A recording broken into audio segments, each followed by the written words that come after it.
Hello and welcome to this video where we will be discussing how to install Windows without using a flash drive or USB, which will help save time and effort that would otherwise be spent preparing a flash drive or USB. So let's get started. First, we need the ISO that you want to install. Go to Disk Management.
The computer will restart.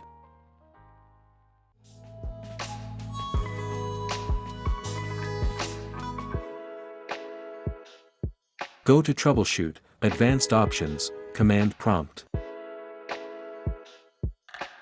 and type disk part. Then list volume. And remember the letter of volume that we created. Exit the disk part.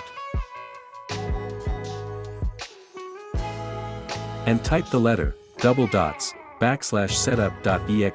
Then hit enter, and the Windows installer will appear. I made a whole video about installing Windows if you are interested.